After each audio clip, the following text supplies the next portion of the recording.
So without further ado, I'm just going to hand it over to Imam Irshad, who is also our trainer and teacher for today's lesson. Go right ahead. Jazakallah khairan, Sister Salihah. Everybody can hear me, right? And so Bismillah ar-Rahman ar-Rahim, Alhamdulillahi Rabbil Alameen, wa salatu wa salam ala ashrafil mursaleen. سبحانك لا علم لنا إلا ما علمتنا إنك أنت العليم الحكيم وعنده مفاتيح الغيب لا يعلمها إلا هو ويعلم ما في البر والبحر وما تسقط من ورقة لا يعلمها ولا حبة في ظلمات الأرض ولا رطب ولا يابس إلا في كتاب مبين. صدق الله العظيم. Dear brothers and sisters in Islam, thank you so much, and as well as my dear friend Anne, thank you so much for joining today. And I'm going to start my presentation. So let me know in the chat box if you can see the presentations. I'm going to share my screen. So yesterday I said after Emily's presentation that communication and stewardship has a lot of overlaps. So because of that, I had to remove many slides from my presentation. And what I'm going to do is, inshallah, I'm going to go through some important slides, which is going to be very helpful for you in planning for the Ramadan fundraising campaign. So stewardship, why stewardship is the most crucial step in the fundraising cycle. And how we are going to look at this, the structure is that we are going to cover as what you will do. So there are a lot of hands-on. This presentation is going to be a lot of interaction. So I expect, inshallah, you all to, actively participate. So first, we are going to look at the definition and the framework of stewardship, and then reasons for lack of stewardship in Muslim organizations or mosques, and also developing a COVID-19/Ramadan stewardship plan. And then there will be a lot of polls and brainstorming and interactions, as well as case studies, where you will go into breakout groups, and then do all the training, all the discussions, okay? To start off, I would like to get all of you to self-introduce yourself. There are two reasons for that. One is that I would like to get some diverse ideas in the breakout groups. So Sister Salihah is going to put you in different groups so that you'll have some proper diverse representation in each group. Second one is that now, alhamdulillah, this is the third session in the series and you have been participating. And this is the first time, as far as I know, in the Muslim community, 5 series online training has been done through Sound Vision. So this is a great opportunity for you to know about each other, and then to keep this connection going on for the future. Usually what as fundraisers we do when we go to any workshop, we share our contacts so that this becomes a kind of a support group. Whenever you need something, you can reach out to them, ask some questions, you can use them as a springboard for your ideas as well. Only thing what I advise not to caution you not to do is that most of the time I see in Muslim communities happening that the moment you share something, the first thing we receive from the other person is a fundraising appeal. So please do not send fundraising appeal to these fundraisers, these professionals. Use them for who they are. So please go ahead and write your name, the name of the organization you're representing today, and the function. Function in the sense is that a mosque or a non-profit organization. That's all I want to know.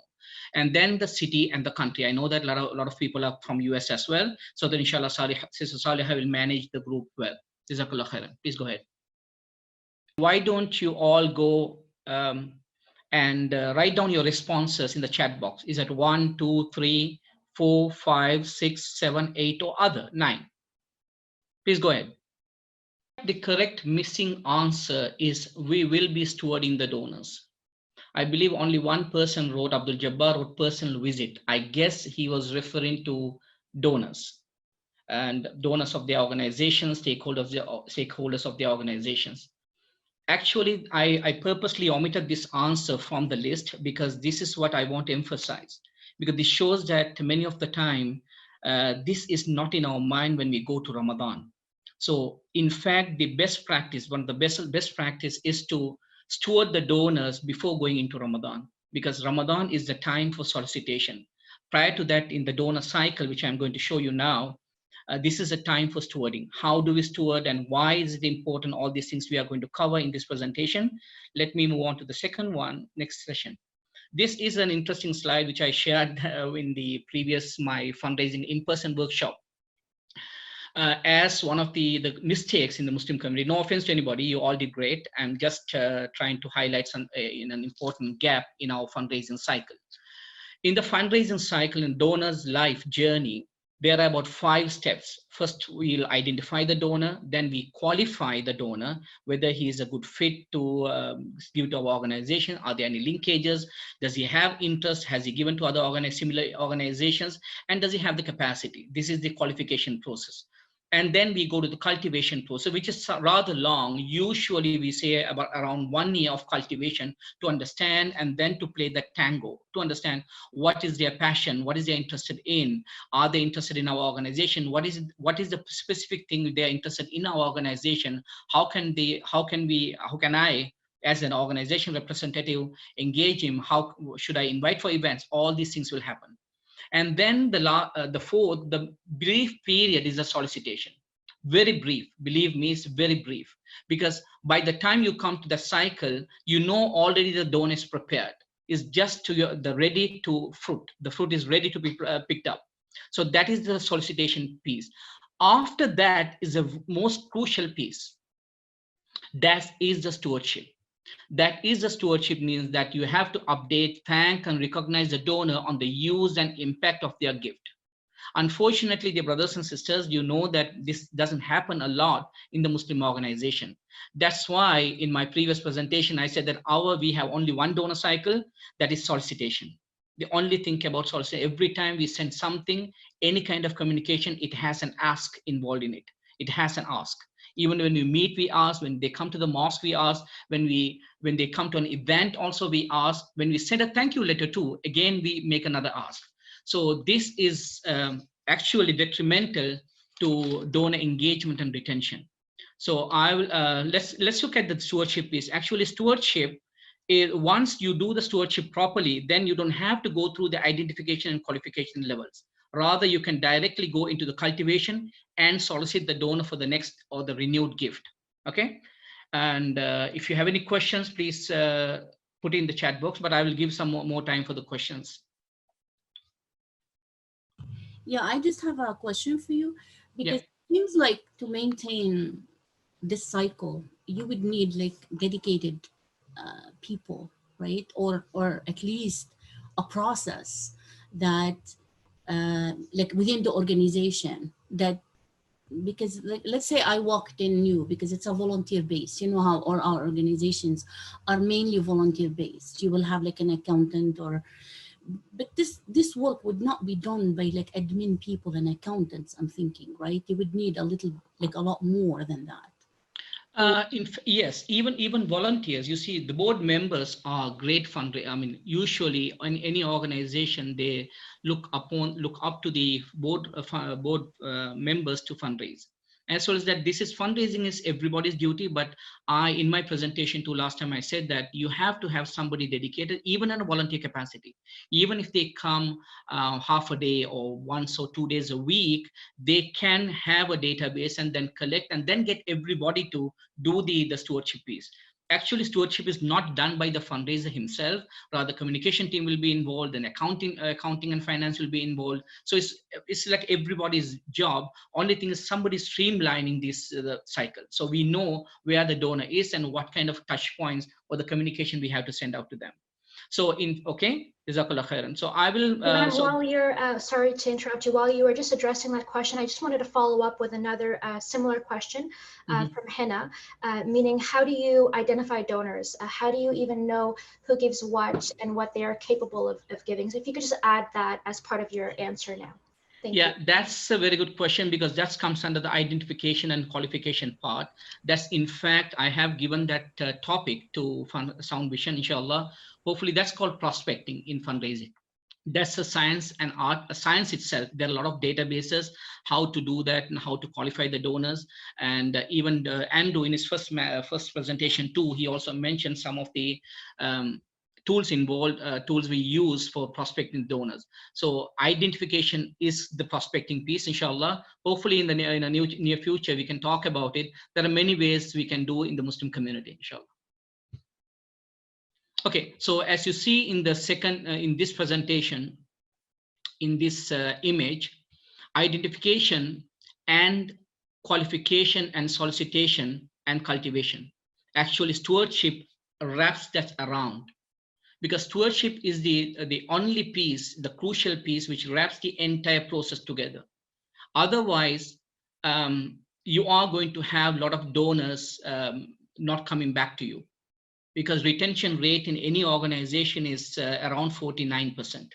What happens to the other 41%? Because they don't come and they don't give another gift. So in fact, what happens is that through the stewardship, by how effectively you are doing the stewardship, is not a big thing. I will go into explain what kind of simple things you can do to steward the donors, and then that will help them to get that, give that renewed gift and second gift, and then to be with you forever, right? So these loyal donors are created like that. I'm going to go a little bit faster because we have to do a lot of hands-on activities. So what is stewardship? And the definition is job of supervising or taking care of something such as an organization or property. This is very common in the Christianity and the church. They use stewardship for service, because we have been created by God and we have to give service to, we have to be service to others. Even in Judaism, they also talk about this stewardship. And we know that in environmental science, we are the stewards of earth. And some scholars also say the Islamic term khalifa, وَجَعَلْنَاكُمْ khulafa, is the word says that steward. We are being tasked with the task to take care of this world and everybody around in the entire creation. But in fundraising, we don't actually supervise the donor, right? But rather in fundraising, it means taking care of that gift we received. We receive a gift, we have to value that gift, and that's what we take care of that. And then we take care of the donor's vision. Why did the donor give to us instead of giving to another organization? Why did he give in this month in Ramadan, not in another month? Why did he give now when he has 3 children, not he had 1 children? And all these things, we have to understand the donor's vision. And taking care of the relationship we have built with that first gift, as soon as the first gift comes through the donor, we have to take care of the relationship rather than the supervising the donor. Okay.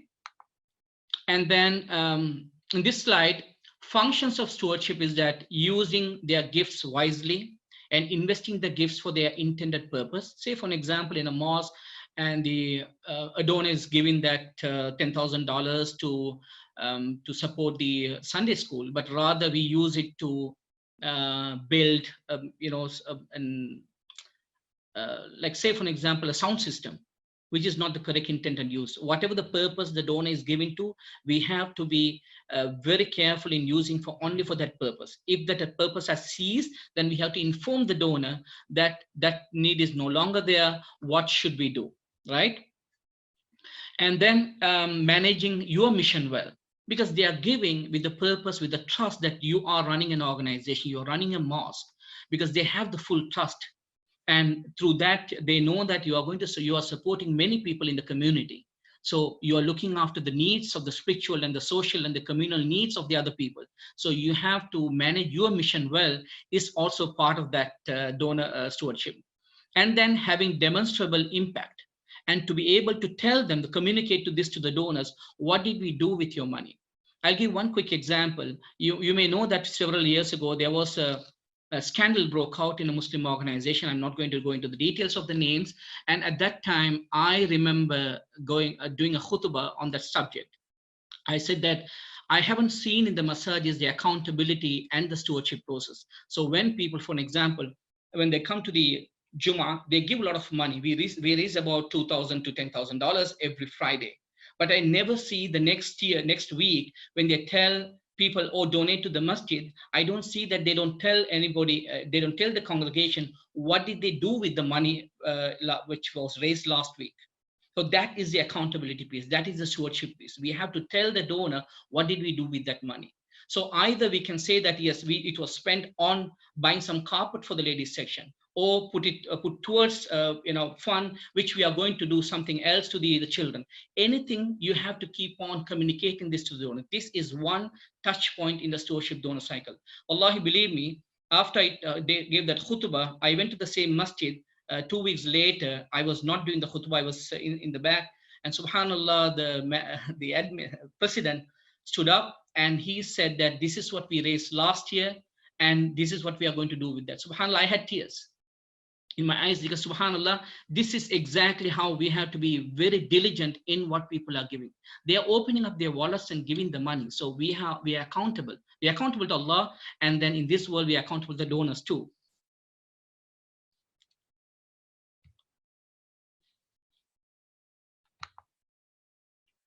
And then there's a framework of stewardship, right? Some people, some in the fundraising world, they use a framework.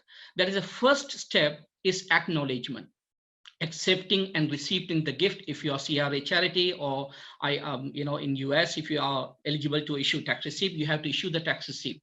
You have to accept the donation. And second, showing accountability and transparency, which we spoke about, stewardship. And then the recognition, recognizing the donor publicly and privately. So we'll come to that point with regard to specific of this Muslim donors. We know that many Muslim donors, including ourselves, we don't like to be recognized publicly. We like to give anonymously because of the hadith, because of the encouragement given to give in private. And it's the same with the Jewish donor base too, and also the Christian donor base. Inshallah, next weekend you will hear from Lori and Anne about how they treat their donors and what the donor motivations are. And then the last piece is very important. So if you do everything correctly, this is the last piece. The donor will be engaged to the level he is inspired to give again. If we only take the money and then we leave the donor and then go back again, there's no guarantee that donor is going to come back to you. That's the reason I said that if you follow the stewardship framework clearly, these are simple steps. As by the way, don't be intimidated by looking at these charts and graphs. Rather, these are simple steps we can do. As I said earlier, just informing the donor, what did I do with your money? Okay. And these are two important quotes from a well-known fundraiser. Is one of my mentors too. And he said that stewardship is not a thank you letter. It simply begins with a gratitude and ends with a gift renewal. So start the moment a donor is coming into that circle, the moment they give a gift. Then after that, we have to manage the donor. So it starts with a gratitude, sincere gratitude, and ends with a gift renewal. And then the cycle goes back again and again. And then another person said that stewardship is at a minimum 3 letters the donor has to receive and 1 report. How did we spend that money? It could be a customized report for the donor, or it could be a general report like an annual report or a newsletter. Whatever it is you are sending out from the organization, the donor has the right to receive that. See that my money, which I invested in this organization, has been put to good use. It is helping people. It is making an impact. It is making a change. So this is the idea behind the proper stewardship. Okay, why is this important? I have 2 more slides. After that, we'll go into a breakout session. Why is this important? If you look at these 2, I hope you can see that it's very small. And one is ISPU did a research survey in motivation to give within American Muslims. And the second one is from Canada survey, household survey, motivations for giving among Canadian. In Canada, we don't have data related to Muslim donors, but this is just an example of to give. If you look at every single reasons why they have given compassion towards those in need, personal belief in a cause, contribution to the community, personally affected, etc., etc. And this shows something very important. That shows that people are not giving just because your organization need donations or your mosque need donations, but because of what they need, their vision and their values.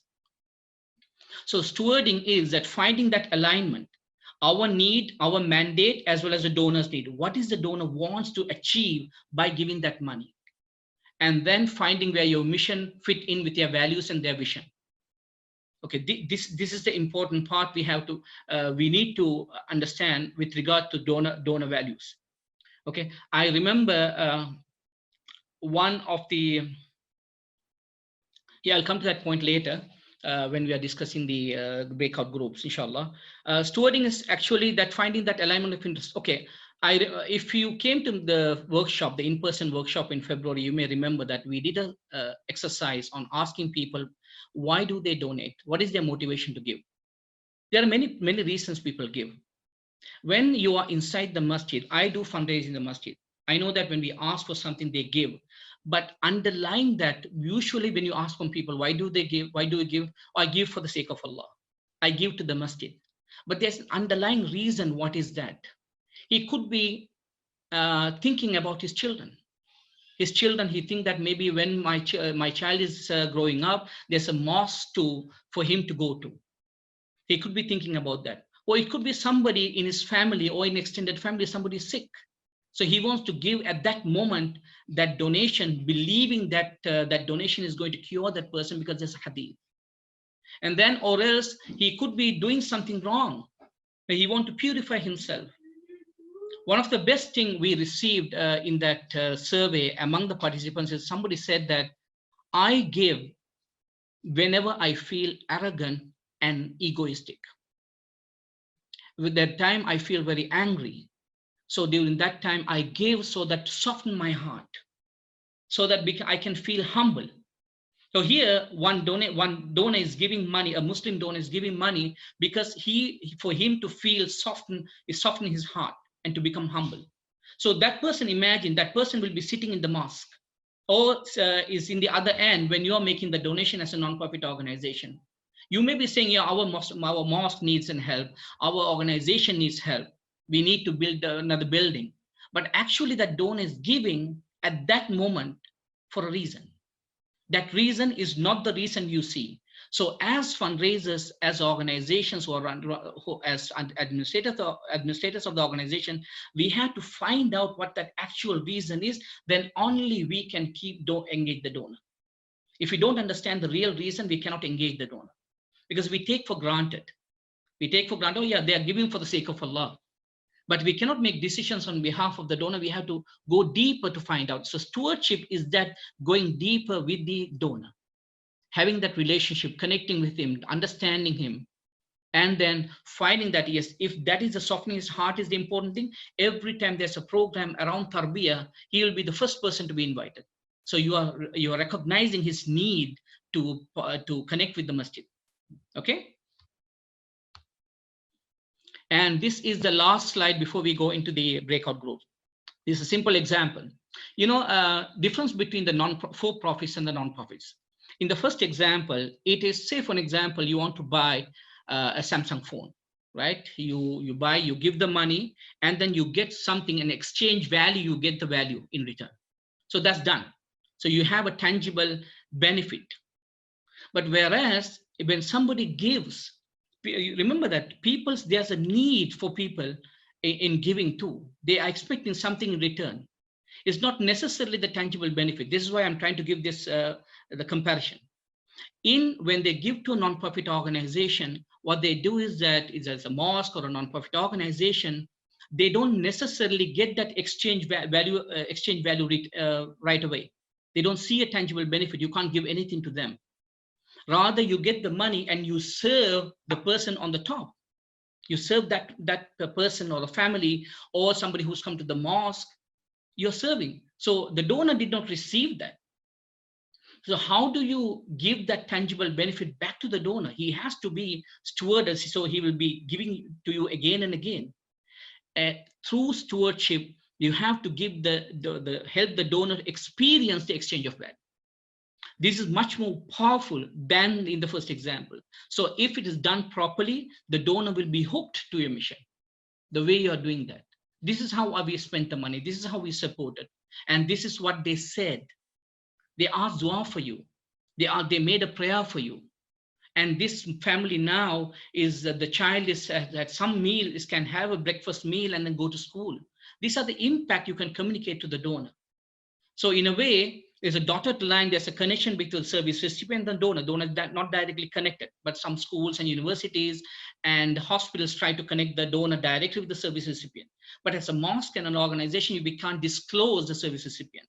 What you can do is that by stewarding them, by helping them understand what kind of a change they created and for them to experience that.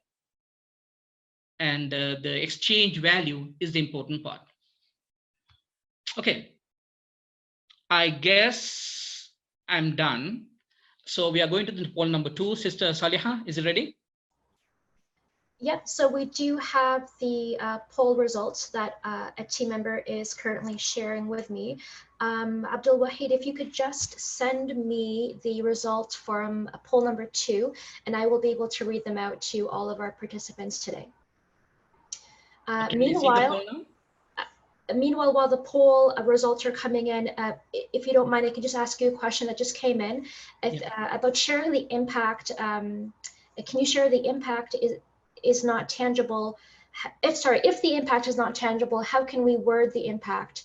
So advocacy is hard to quantify, and if you could explain that. That's great. So think this is, I'm also running an advocacy organization. So think about through your advocacy effort, how much benefit you bring to the community. So here, I think for a best way for you to find out is there's a terminology, there's a concept called SROI, social return on investment. If you look up the Boston Consulting Group, they have done great work on this front. They say that for an advocacy organization, you know that advocacy organization, they don't have the CR, they can't issue tax receipt, but still people are giving. We have organizations, Canada like NCCM, and also in Canada, in US also their organization. Still they receive money because they were able to show the impact in a quantifiable way. That when you are stopping a policy from coming into practice, that how many people you're supporting. And how many people, so in a way to quantify, there's a way to quantify that. It will be useful for you to look at that SROI or the Boston Consulting Group. They have done a lot of work on that. They will quantify and say that for every dollar the donor is giving you, how much you have, what kind of an impact you made in the community. It could be that by preventing somebody from going in behind the jail or behind the bars, you are preserving that person's productivity. He can work, he can benefit the economy, he can give back to the economy, right? And then when you help a woman to go to study and her children, the end of poverty cycle will be broken. So, and although you're not directly helping them, you are advocating for women's education. So think this is how we have to communicate in a way the donors or the corporate donors will understand. So it's a great idea to, I would recommend you to find out about Boston Consulting Group or SROI, Social Return on Investment. Thank you. Perfect. Thank you so much for that answer. I just wanted to come in with the poll results for question number 2. So approximately almost even 63% of our respondents agreed. They said yes in terms of following year-round stewardship cycle, and 38% said no. And while I'm on this question, I just want to encourage everybody in the group to please participate in the poll if you have not yet done so. So 63% with yes and 38% with no. Okay, you all stumped me now, because my next is a breakout group based on the assumption you're going to say no, at least 60% is going to say no. Now you said yes, we can't go out to do the breakout group. Sister Talia, what can we do? One thing that we can do, sorry, one thing that just came to mind now is maybe we can just give a couple more minutes to for everyone else that has not yet submitted their answer for the poll. So just really quickly on your screen, if you could just participate, especially in question number 2, and we'll be able to see the updated results. If that's okay with you, Imam, another idea. Imam, I have a question. Yeah. Now, in terms of donations and everything that we do at the masjid, how do we break the link between, especially the Imam and the donors? Most of the donors have a personal relationship with the Imam, asking for the fundraising, and that's why they give. Yeah. But as soon as any other member of that masjid contact that donor, they feel reluctant to want to react. So how do you break that link in terms of doing the stewardship? That's interesting, because that's one of the things we are going to discuss in our breakout groups too, right? And that is, in fact, you see, Imam, as an Imam, I go to fundraise and people give because of me, because I asked, right? Because since I asked, they give. But the stewardship, after that, the sending the thank you letter, and so, in your question, so does it mean that the board member or the masjid, the administrator, is calling that donor to ask for donations? In absence of the Imam, say he traveled out of the country and he's not around, and you has to get a donation going on again in his absence. And so you call the donors list, and they're like, well, I don't know you. I know you from the masjid, but I can't deal with you. No, actually the donor is correct in the sense, because what the masjid has to do is that always when we go for donor visitations with donor visits, and once we establish the donor, the one-on-one connection relationship, we try to introduce another person, because we never know, I mean, what will happen to us? I mean, we may die tomorrow, right? So who is going to be the masjid has to sustain itself. So it's always a best practice in the nonprofit world. We don't necessarily keep one donor relations to ourselves. We don't hoard the donors. Rather, we always introduce new people. So the masjid can, in that sense, try by learning from this experience, try to introduce new people, and then to try to set up like a practice, who is doing what, and etc. etc. In that way, even the imam himself, when he makes the donation, he can bring the other person with him. It could be one of the board members. And similarly, vice versa, even the board members has to do the same thing. Even sometimes the board members, when they leave, they go with the donors themselves. Rather, if they support in the end, although people give to me, they give because of the cause. If I see them on the road and they are not going to give me, the imam can go in the middle of the road and ask that, oh, I'm not in the masjid, can you give me about $1,000? They're not going to give. In the end, yes, there is a peer-to-peer element involved in that at the same time, but people give to the mission. They're drawn by that mission. Okay. Okay, Sister Salia, what are the final results? Yep. So I would say that approximately 40% of our participants participated in the poll, but I know that a lot of people are taking some time to put into the chat box their answer between 1 or 2, and I am actually seeing an even split between yes and no for the additional people that answered through just manually through the chat function. Okay, perfect. So in that case, what we can do is, now people who said yes can teach the people who said no. So we will definitely go into the breakout group. Sorry, agree? Wonderful. So just before we go, once again, it was 62% with yes and 36% with no. And if everyone's ready, I'm just going to break everybody up into groups. Okay. So in the breakout group, it's going to be very easy. Discuss in your groups the following 2 questions. Why does not this happen in your mosque, in our mosque or nonprofit organization? What are some of the solutions to make it happen? Appoint a group leader to report out when you come back, and please come up with minimum 3 bullet points for each question. Okay, sister, and you can put them into group and send them. And how I'm going to participate in the group, sister? So as a co-host, I think that you should have the ability to jump from one group to another. We're going to make sure that you can do that. If you would like to break up the participants in the group, you can do that as well. No, you can do that, yeah. Sure, sounds good. Welcome back, everybody. I'm going to hand over the presentation to our lecturer. So welcome back, and welcome to a couple of new people that actually were able to join the presentation. Imam Irshad, I'm going to hand it back over to you. Okay, Jazakallah khairan for coming back to the mothership. And you didn't all leave from another planet. Okay, inshallah. So quickly, and let me hear from you. What did you discuss in your group? Are there any important things which came out, which you learned from? And okay, one by one, whoever the group leader can go quickly within a few seconds. If you can just in bullet points, you can tell me, and we can move forward. Who would like to go first? Maybe it'll be easier if we just go in order: group 1, group 2, group 3, group 4. Sister Saliha, then you had to help me out here. Sure thing. Okay.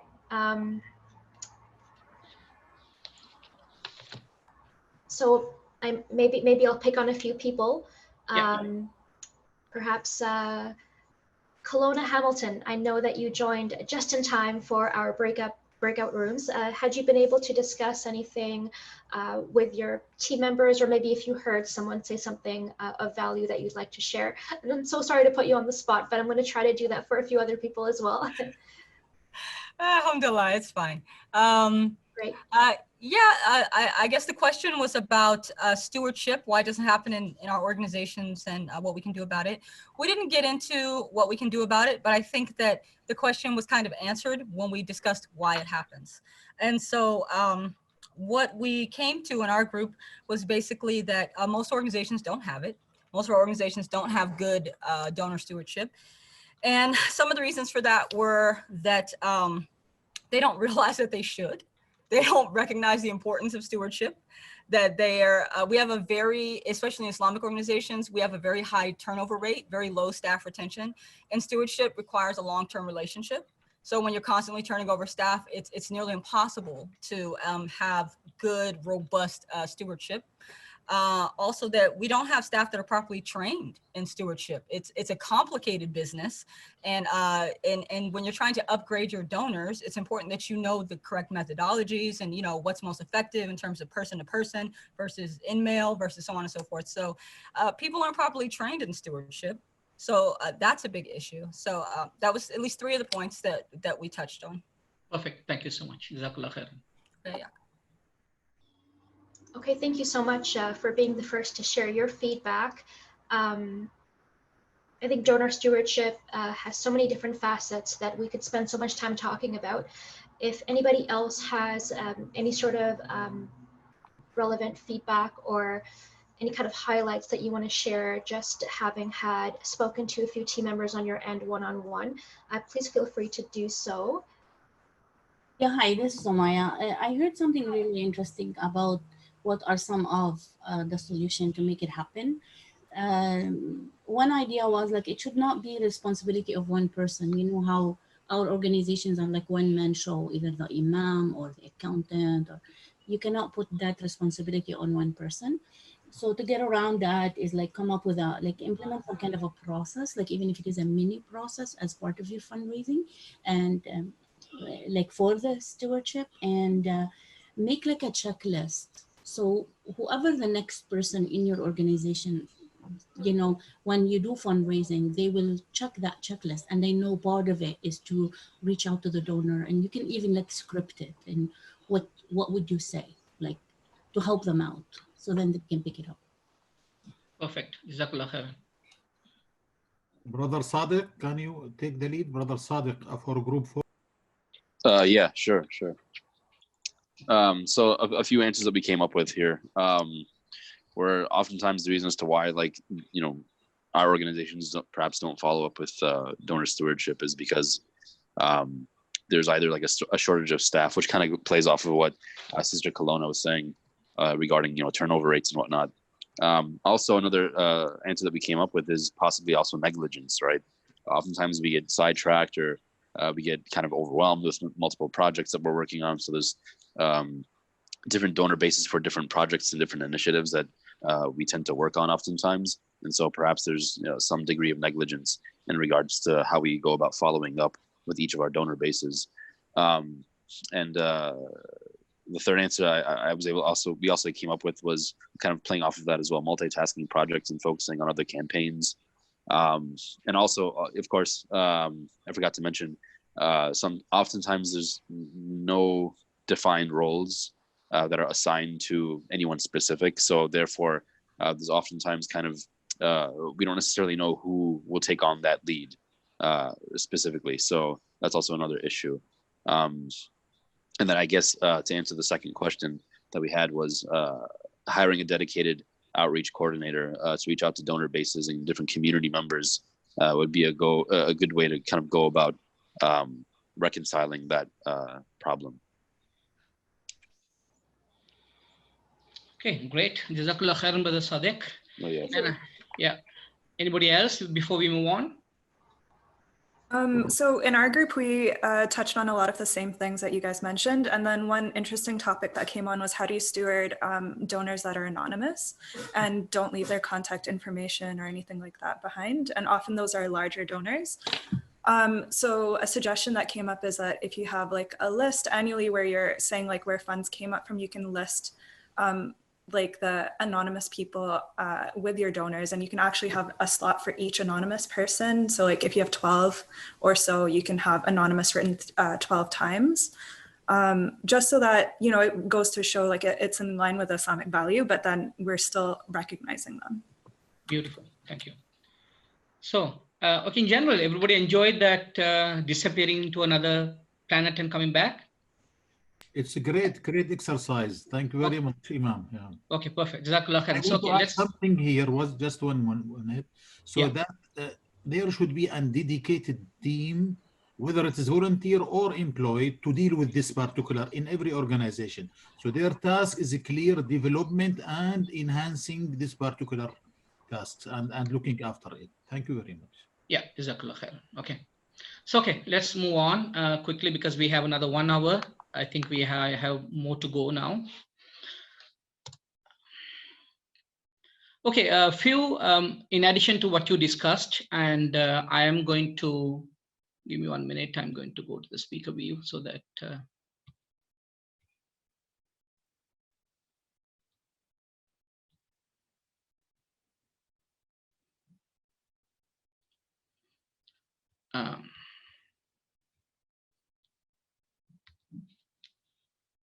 okay, you can see my presentation now. Yep, it's coming in clear. Go right ahead. Thank you so much for continuing.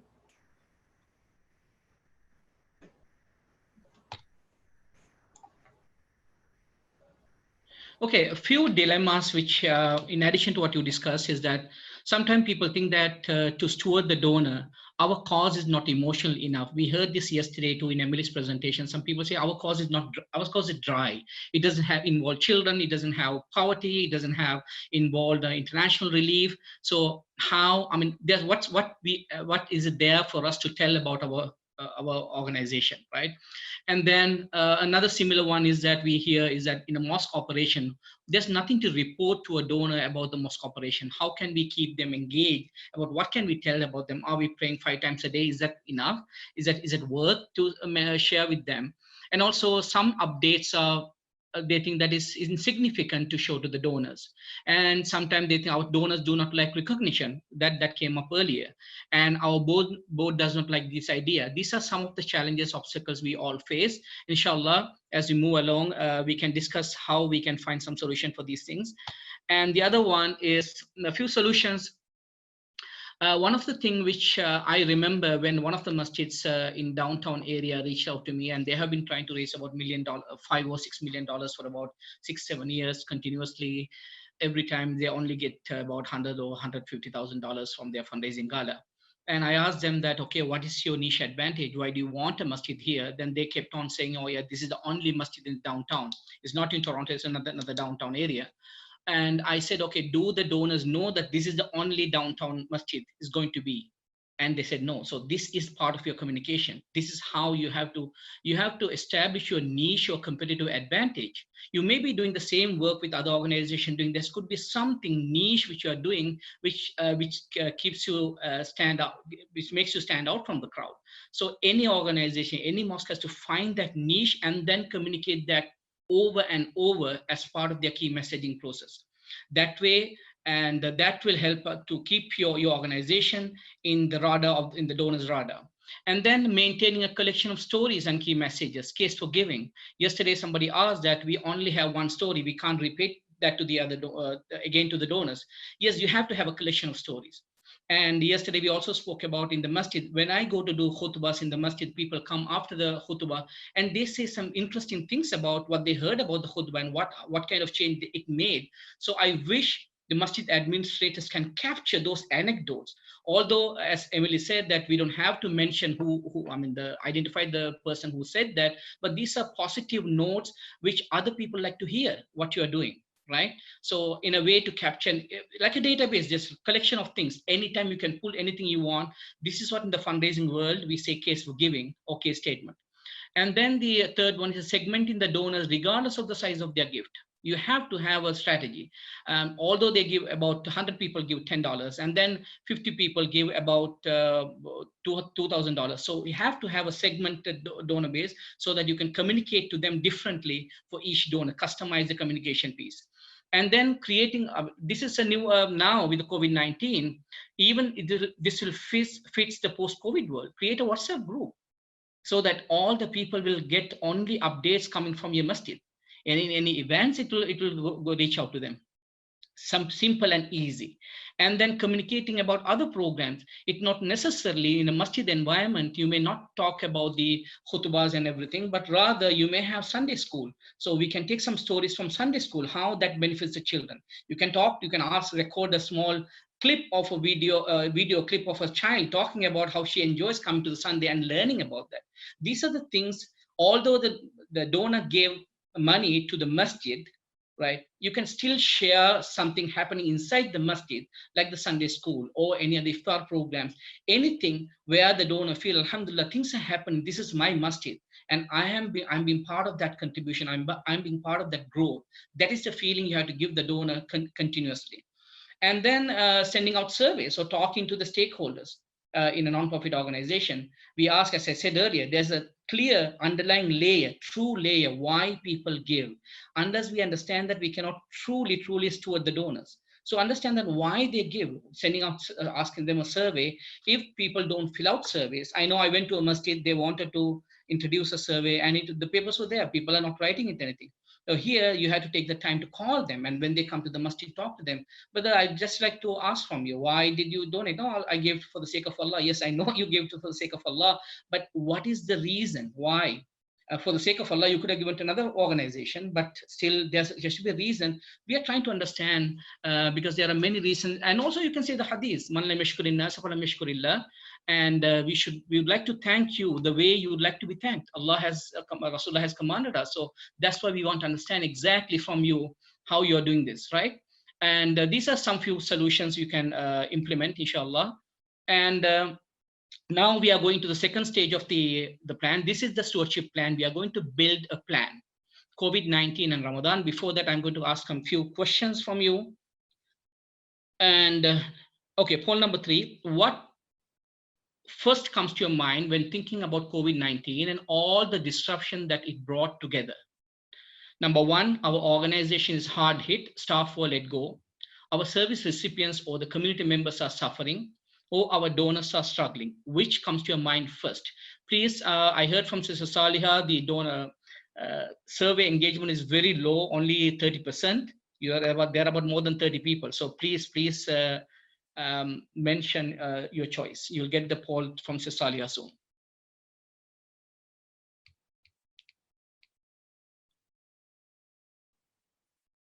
It's okay, right, Sister Saliha?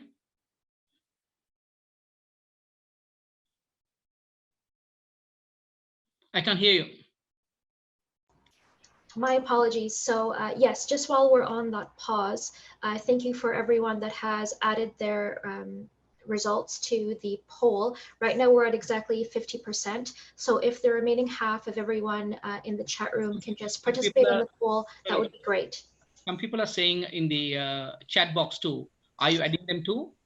Yeah, so I mean, thank you for those that are giving their answers in the chat box. There's also an actual poll that you can participate in.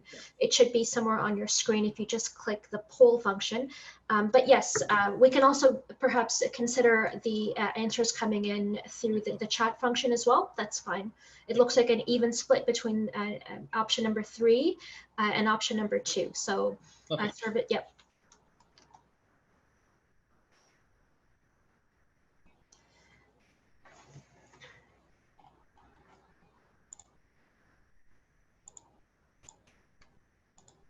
Okay, we'll stop within 1 second because we had to go, we had a few more slides to cover. Sure. So in the meantime, on my end, for number 3, approximately 50% of respondents chose question number 1, 25% chose question number 2, and also evenly another 25% went with question number 3.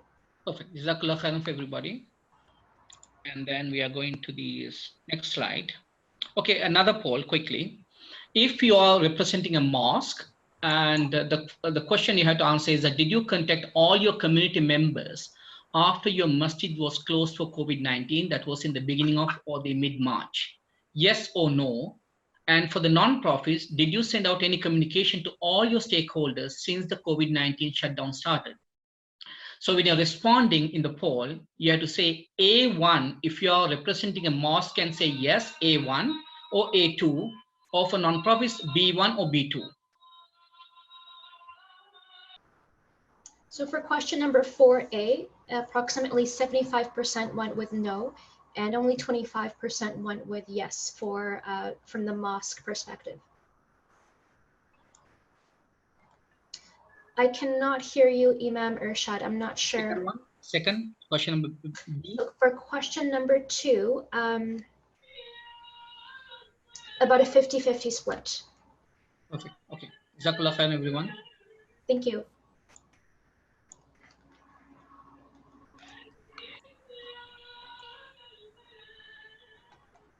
Okay, before I go into the strategy, I need to share with you 2 important slides, right? And this is an interesting data from US, and I could not find data from Canada to find out exactly how much was given during the 2008 during the economic recession, right? If you look at the data given to human services in recession periods, right? Total giving in the USA dropped 3.6, but people for human services, it increased by 2.3. The moment you are connected to humans, when you are communicating that you are serving the humans, either advocacy, either social direct service, or anything related to international relief, local relief, or a mosque where they are attending to spiritual need, etc. And those organizations and the mosques got more funding, 2.3 increase during 2008 and 9. And after that, 2009 to 11, when the economy rebound, and total giving in the USA increased 2.2%, but human services increased by 22%. At that time, I was working at United Way. I can firsthand tell that what exactly we raised, although everything was uncertain, but United Way still made goal. And the next year, it bounced like nothing. So this shows that people still care. People are still philanthropic because they understand others' needs this time. So that is what the Quran also says, that although you have a need, when you prioritize others' need, although you have a dire need to keep that money, you still give out. That's the best form of charity. So dear brothers and sisters, this is important for you to remember. And the second slide is the 2 examples, the secret why it happened, why some organizations succeeded, why humans succeeded.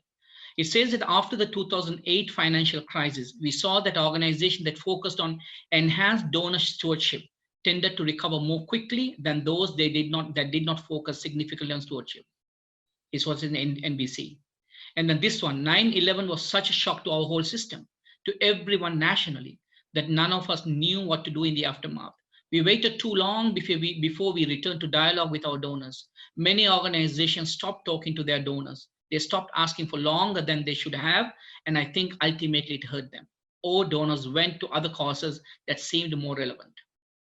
So this is an article written in March 17 about what we can learn from previous recessions during the COVID-19 age. So this, keep in mind. If you are communicating to donors, do not stop the communication. Do not make decisions. That's what I'm going to go into the strategy now. Okay, there's a 5-step strategy which we are going to quickly go into, and then we'll do another case study. The 5-step strategy. Number 1, which is not part of the regular stewardship cycle, is a show that you care. This is the time to show that you care to the donors. Second, reaffirm your mission and impact. Third, develop 30-60-90 plan. 4, be proactive in outreach. And 5, leverage technology. Let's look at one by one. Show that you care. Do not ever decrease your communication. I remember yesterday one of the sisters asked a question. So we had some big appeal to go out, and because of COVID-19 we stopped. And I remember that Emily said, this is the time to send it out. That you can make some changes and send it out, because first of all, you should not stop any communication with the donor at this time. This is the time they need you. This is the time they will understand, they will remember you forever. They will remember that this person reached out to me, this organization reached out to me when nobody else did. And then engage your leaders. This is the time to engage your board members and volunteers and ambassadors, even former staff. Board members are usually busy, but mind you, they are not busy now because everybody's at home. So ask them to do some work, ask them to pick up the phone call and give them a call. It's not about sending an email or letter. The phone call is the best way to do that because most of the people are at home. So pick up the donor list and then give them a call. How you are doing. Communicating only about them. Do not talk about your needs. Do not talk about anything, just about them. Only about them. How are you doing? Are you affected by this? And how is your children? Are they going? They're not going to school. How you are managing them? Are there any elderly people in your family household? Is there anybody else in your extended family outside the country who are being affected by COVID-19? Is there anybody who traveled who are not being able to come back? So many stories are there. This is the time to show you care. Trust me, this is the amazing thing. If you can do one thing at this time, this should have happened in March because I'm going to explain that the plan a little bit later. So what you have to do is that communicate only about them, because stewardship is about long-term engagement. And also, and I know that some charities, they went the extra step. If they call some donors, if they have some monthly pledges to give, they all call them and say, you know what, they voluntarily said, if you are in a difficult time, we can defer or we can even suspend the existing pledges. How great it is. This is what the donor wants to know. This is an organization is not only reaching out only when they need money, but rather they understand what I am in. I'll give 2 examples. Although I have been supporting many organizations, I'm sure this is true for you too. You wouldn't have received a single phone call from many charities now. But I received a call from our MPP. I was shocked. While I was telling charities to do this, the first call I received was from my MPP asking that, Imam, how are you doing? And is there anybody else in your community who I can talk to? I can give any support. Subhanallah. And second, from, I don't mind mentioning this name, from Abu Huraira Mosque. Sheikh Mu'tasim sent an email from his personal email to everybody. I'm not a donor to Abu Huraira Mosque, but they send out to a mass communication to all the stakeholders. So imagine, I remember in the earlier, most of the mosque administrators said no. Yes, we closed the masjid. Did we ever check in with them how they are doing? So this is the time we have to go beyond that relationship that they are coming to the musalli as a musalli and we are the imam. No, we have to go beyond that. We have to understand them 360-degree view. This is the one important thing. If you are going to do any strategy, start from this. Otherwise, everything will fail. Okay. And then second strategy, the second step is to reaffirm your mission and impact. This is the time, because you have to establish, remember that earlier we spoke about, what is your niche, what's your competitive advantage? Establish that your niche leadership. How are you going to show that leadership at a time when everybody is suffering? Your donors are struggling. Your service recipients are suffering. Your staff are suffering internally, externally. There are so much things going on. And this is the time to show your resilience and come out of that and say that this is the leadership I'm going to provide. And then if you need it, send out crisis communication, telling that this is exactly what's happening, how we are coping with that.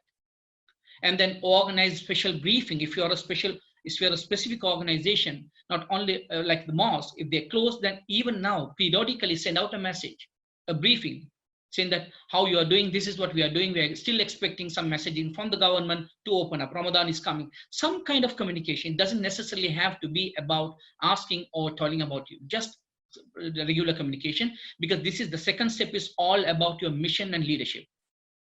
And the fourth one is to show your relevance during current epidemic. How you are relevant, because some people think that at this time, only the health workers are important. Only people, the frontline workers are important. But rather, if you go deep into, if you go and talk to your people who are service recipients, you will understand that how much they miss coming into the mosque, how much they miss listening from a non-profit organization, Muslim non-profit organization about Palestine or Burma or Syria.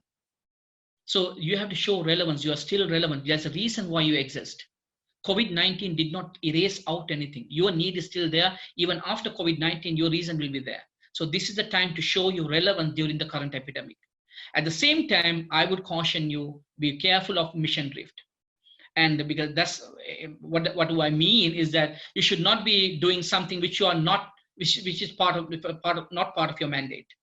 Suddenly you are going out and doing some healthcare work while you're an advocacy organization. Don't do that. So keep to your mission. At the same time, show your relevance during the current epidemic. I'm going to show you a quick slide. This is a question people get asked many times. Okay, where does my organization fit in COVID-19? There are organizations, non-profit, directly responding to COVID-19, the first responders, the community health and wellness, right?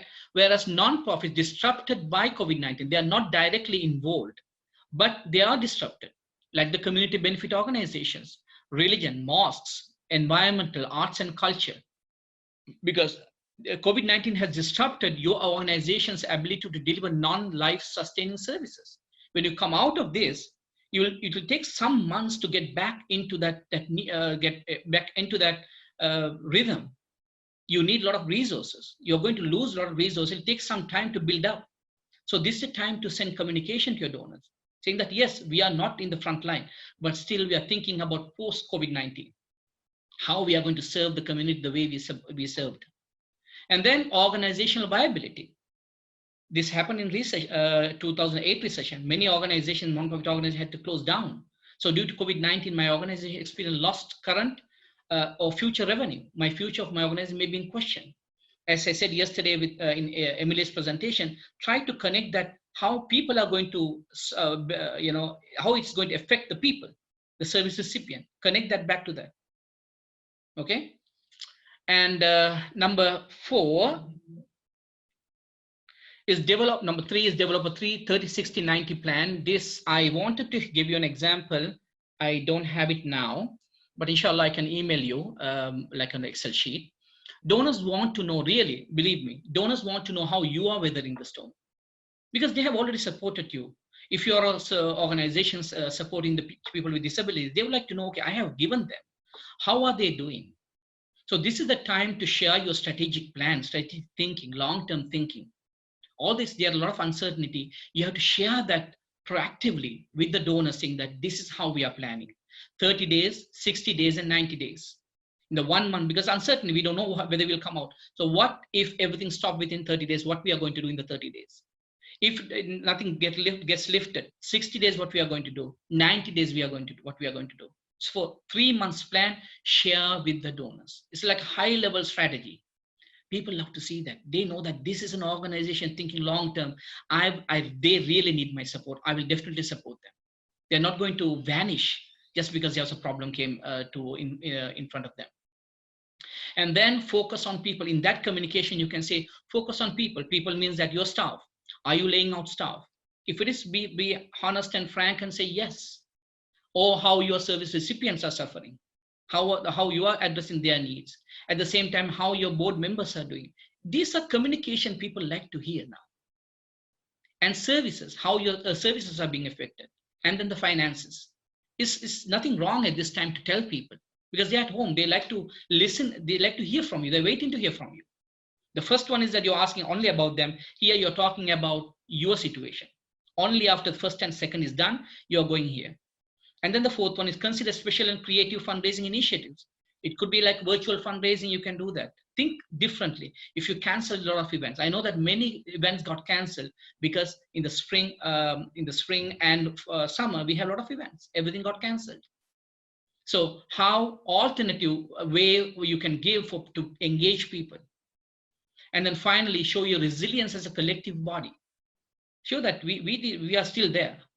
Our need is our existence is important. Our mission is important. Our impact is important. We are going to weather the storm and continue to serve the community as we did before, in a different approach and a new approach. This is the message they would like to hear from you.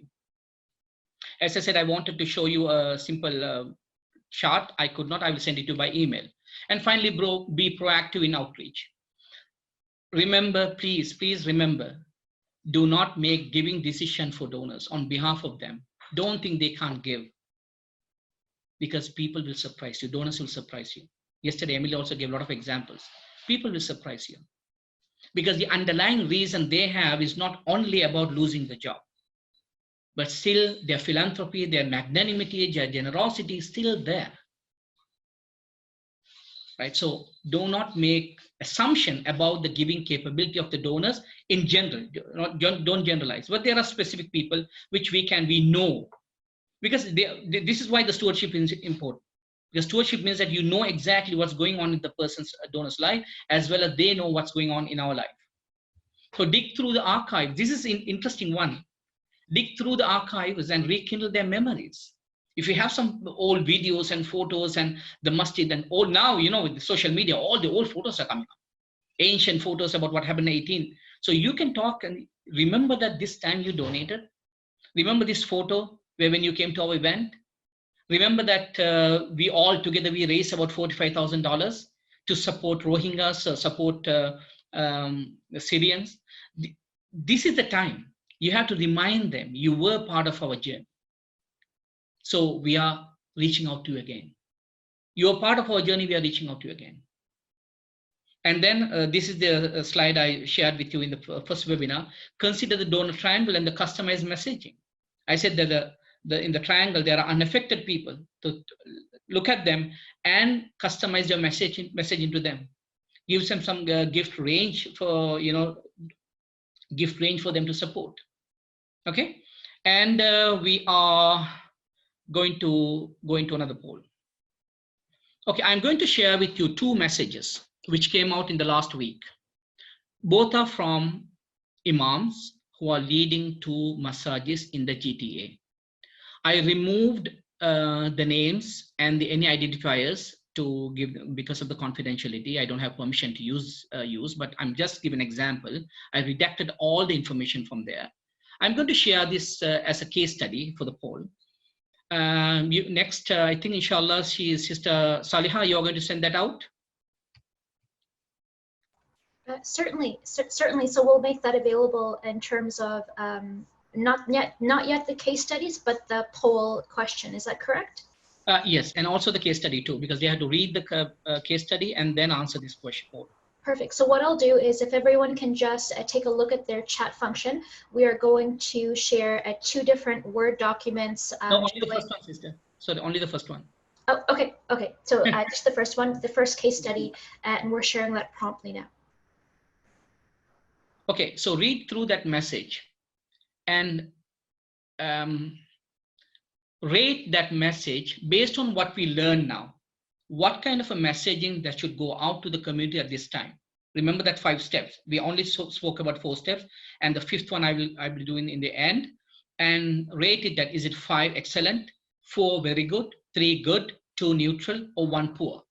And then put in the chat box what is missing in that message. Deeply look into that, because you are going to create something like this for your masjids, inshallah. Okay, so the file name for the case study simply just says appeal number 1, and in the Zoom group chat function, you should be able to see it. Please feel free to let me know in the chat box if you have any trouble downloading the Word file. Or else I have put it out there here too. If you want me to read or somebody else can read, feel free to read to others. Somebody else who can read well, because I'm really tired today.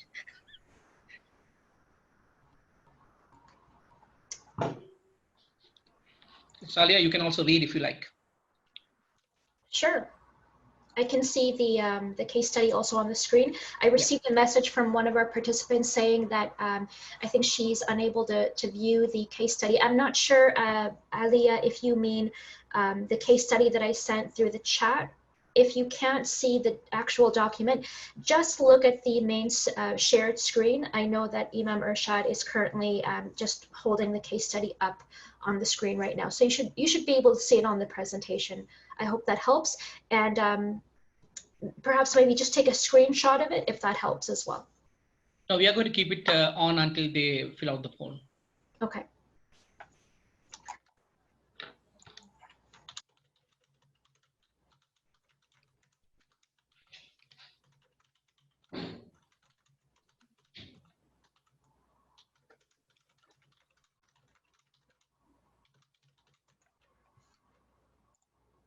Salihah, would you like to read it for people who cannot? Sure. I'm going to go ahead and read it out loud.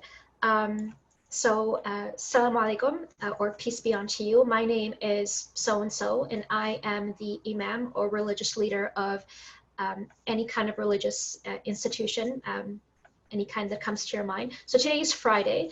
This masjid is normally packed with people.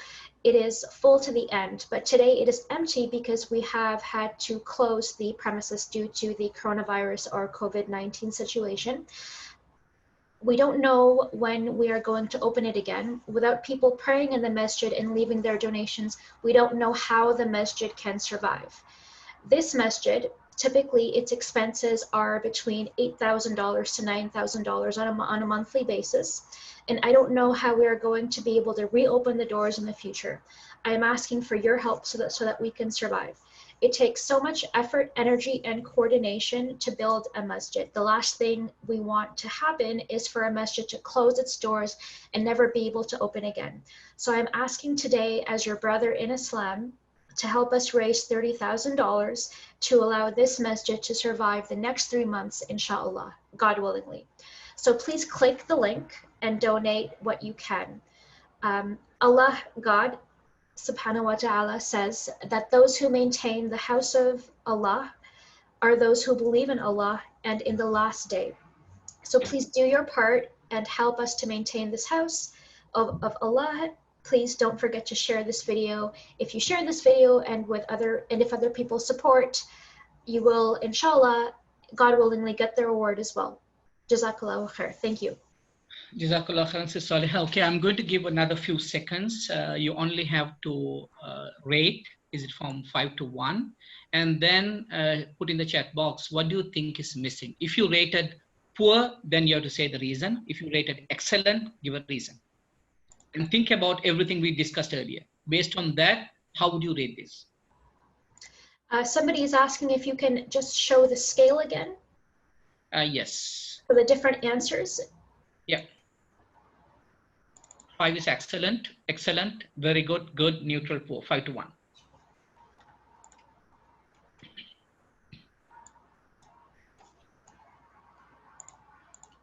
Just Saliha. Go right ahead, yeah. We can save the chat function, right? Sure, I can look into saving the chat. I think that's definitely a possibility with the application. Perfect. Jazakallah khair. Okay, within another few seconds, because we only have about 15 minutes, we have to do another quick case study quickly. I'll give another no benefit. Wow, somebody posted a very interesting response. Because of the time, we are not going to read through all your responses, but I am reading by myself, and Sister Salia also reading. So amazing responses. And somebody said that very interesting thing, that if the masjid is closed, why do they have the same kind of expenses when it is open, right? And some say that it did not start with positive message. There's nothing about the donor. And it doesn't say about the 3-month plan. It was written in a hurry, focusing mostly on the needs of the masjid. Many typos not corrected. Wow, we have an editor there. Missing to highlight the importance of donors and clarify the consequences of closing the mosque. But the mosque is never closed. It always should stay open with an azan and a namaz. Yes, that's a good point. Yes, agree.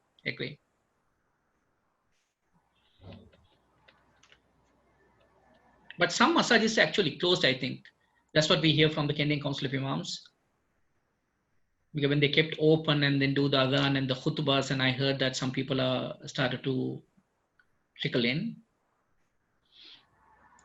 Okay, Jazakallah khairan. Thank you so much for your responses. Inshallah, Sister Salia is going to save this chat, and hopefully we can use this to communicate more things in the future.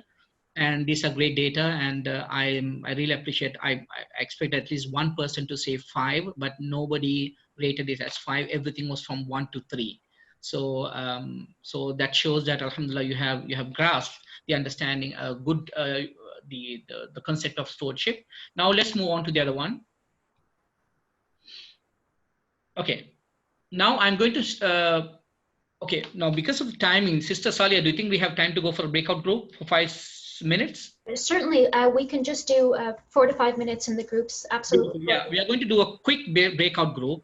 I'm going to share with you another appeal sent by another Imam in the GTA. Discuss in your groups the following appeal by another mosque. Number 1, how would you rate it? Same, 1 to 5. What do you like about it? What do you dislike about it? That's it. 5 minutes, quick, boom, boom, and then come back. Here is the one Sister Salia is going to share with you the only when you go to the breakout group. So if you can take a screenshot, and please do so, because otherwise she has to share with everybody. And Sister Salia, now you can share so that people can save it. Certainly. So once again, in the chat function, you could just see appeal number 2, and go ahead and download that document before we break out into groups. Salia? Yep. Before they break out the group, can we read that too? Sure thing. If you could just make your PowerPoint slightly more full screen, and I would be able to share it. Okay, that's all I can do. Okay, so really quickly, salam, brothers and sisters. At so-and-so mosque, we are praying for everyone's safety and health during the current crisis. Please stay at home and stay safe. This mosque is doing everything to continue to keep ties and a bond with the community despite social distancing. We are checking in with all of you to ensure that you are doing well. We would also like to give you periodic updates about the status of our mosque or our organization during this period of social distancing. We have initiated a number of live online events with Imam so-and-so, which currently include daily sessions, a weekly Wednesday session, and the popular weekly Friday reminders. Please log on to watch us at so-and-so website. We have also scheduled the following upcoming sessions: all about fasting online seminar, number 2, all about zakah online seminar, and Ramadan Tasfir, as well as Ramadan Quran recitation and Maghrib Adhan online course. So those were all of the descriptive course names. So current ongoing operations are our funeral services, which are still operational and in service. We are also providing assistance to seniors and the needy in the community with meal delivery services. The masjid facility is regularly being cleaned and disinfected. Repairs, upgrades, and painting are currently taking place at the masjid as well. Our school has restarted online. As always, our mosque depends on your generous contributions to keep the mosque going, pay bills, and maintain our services. Our donations have been impacted due to the current lockdown, and therefore we are appealing to all of you who can contribute whatever you can in any small or large amounts. Please help the masjid with your daily and weekly donations. Sadaqah and zakat donations can all be made securely online by following the following link, and may Allah bless all of you and stay safe and stay sound. So if everyone was able to hear me read out the case study, I'm going to go ahead and initiate the group chats. Okay, welcome back everybody. I think we're going to get back on track just in a couple of seconds, waiting on everyone else to join back the main group here.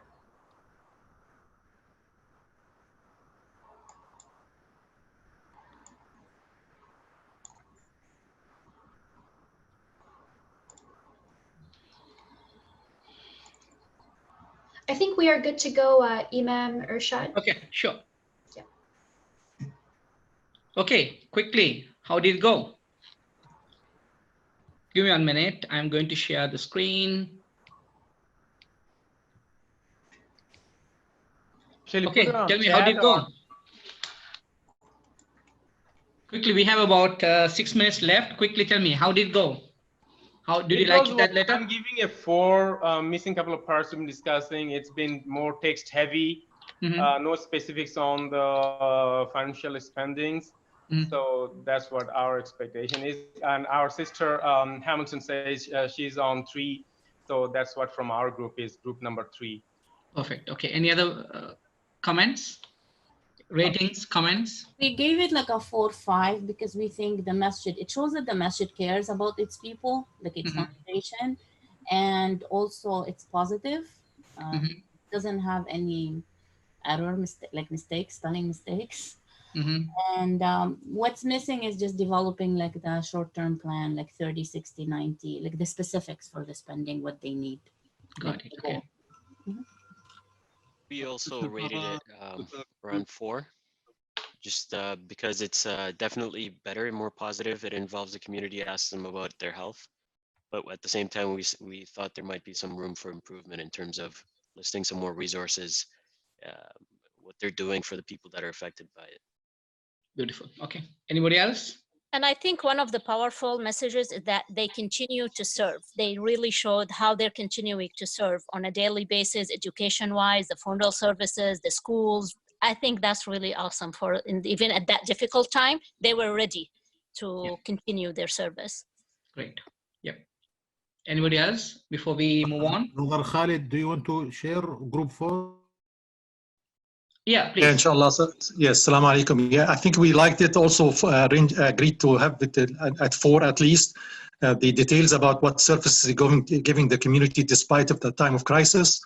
They will be able to say that we're cleaning the mosque, disinfecting the mosque, continue the sessions, and that's what the people are looking for emotional and religious and spiritual support. And I think they just lacking the plan for 3 months, like the brother said before from another group. And aside from that, they actually made the other letter definitely lacking a lot of things if you compare the two. Perfect. Okay. Who felt like making a donation? In short, it looks like the first letter was written by Imam Osman Drame, and the second one was written by Imam Irshad. No. That's how I did not make any changes. No, not really. I know, but I'm just giving all in one shot.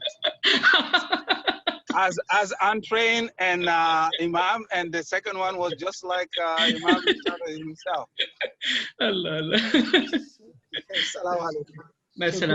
Group 2 believes that it's excellent message, and missing only the component of the ask of what is the budget required so that you keep running with all those services. Got it. Okay. Anybody else? I'm one of the few people who gave it a 3. I'm so sorry, but just as a marketing person, I gave it a 3. And that it was because while the message, when you compare it to the first one, yeah, it was like a 4 compared to the first one. But as standing on its own, it was not a 4 to me. Because it was actually way too text heavy. It was very wordy. And there was a dilemma with, the concept, the principle of show versus tell. So in that particular message, there's a lot of them telling, we care about you, so we're messaging you to find out how you're doing, instead of just saying, how are you doing? Beautiful. We're concerned. So I thought that made it so that it was such a long-winded message that as a donor, I lost interest very quickly, which could have been helped with photos, but we didn't have that option here. So I think it would have been stronger if it was trimmed down a bit, and then all the other points that were mentioned about, a plan and specifics about the dollar amount and that sort of thing. Great, amazing. Jazakallah khairan. Well, yeah. Okay. Okay, great. What I'm going to do is we are going to... May I add something, brother Imam? Yeah. Yeah. So normally when you want to send a message, always put an introduction and the content in the middle and at the end what you want. So be structured. So structuring the message is always better and simple language.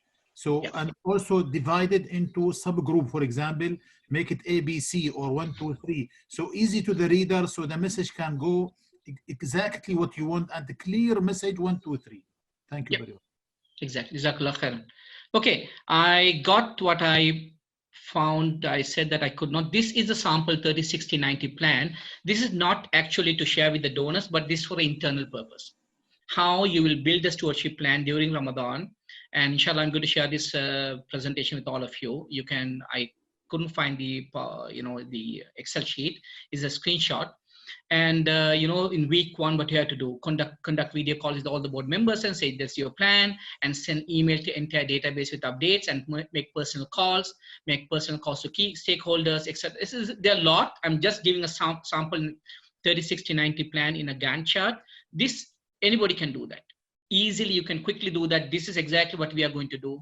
And then without overwhelming your staff, this is a simple thing. Just pick up a phone call and write a script.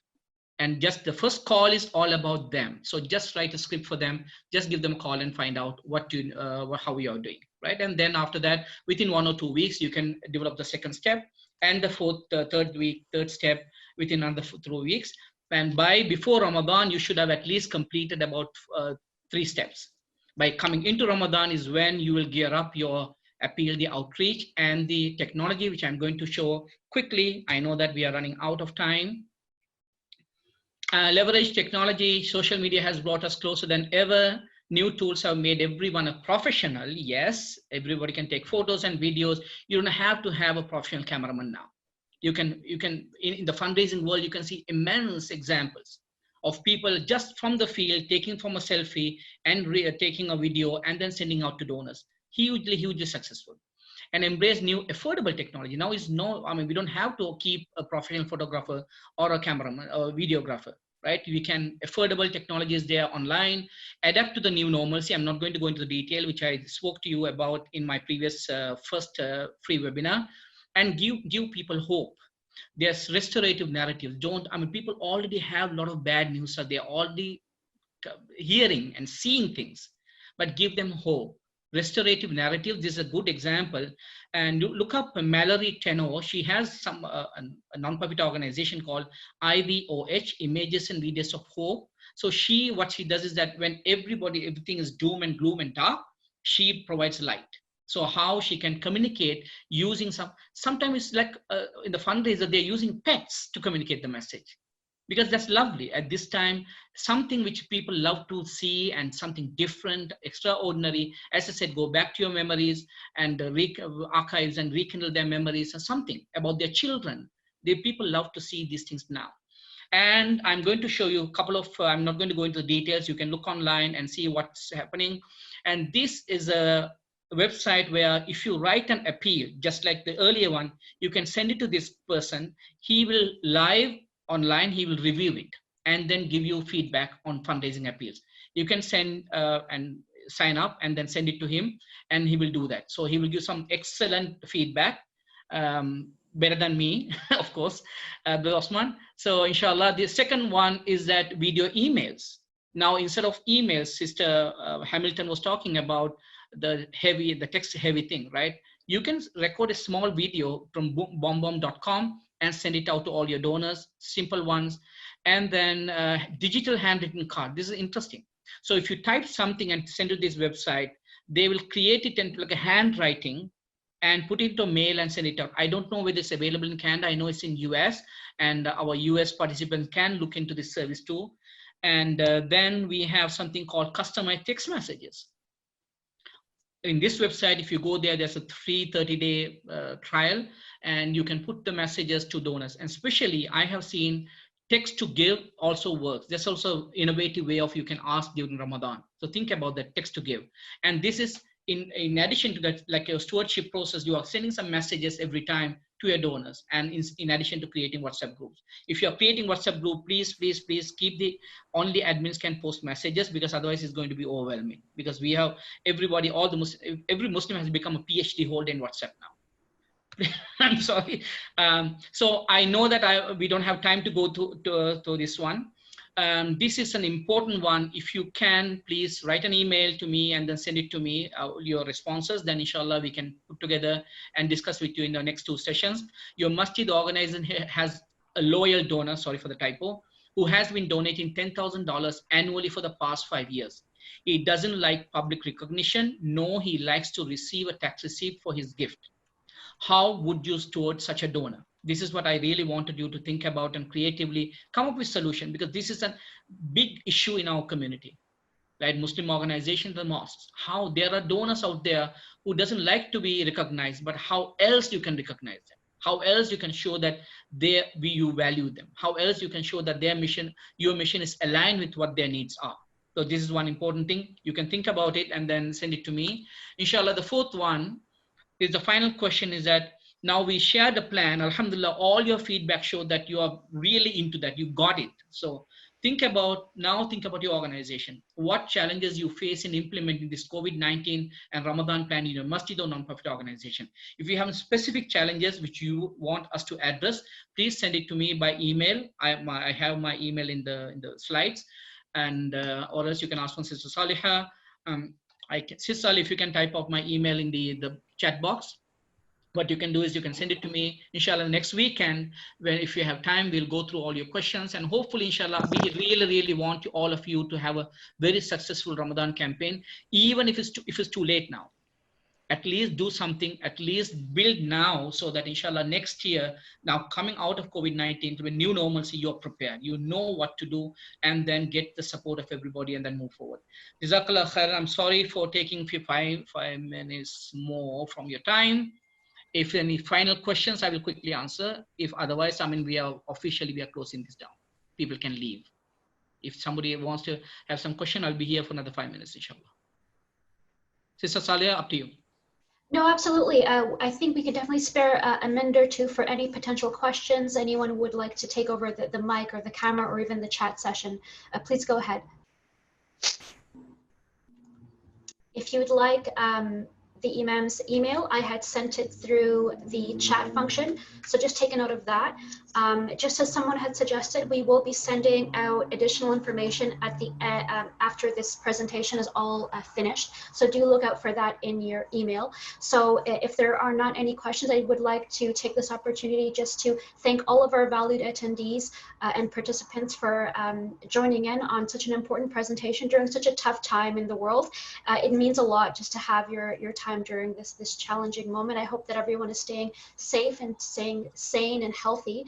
Sound Vision and Sound Vision Canada is an educational organization that aims to build bridges between communities and within the Muslim arena as well. On behalf of Sound Vision, I'd like to also thank our really insightful presenter, Imam Irshad, for the 2-hour presentation. I think that donor stewardship, as well as the charitable sector in general, is really valuable to learn about, just because there's such an audience there, especially within the Muslim community, as well as our neighbors and our interfaith communities as well.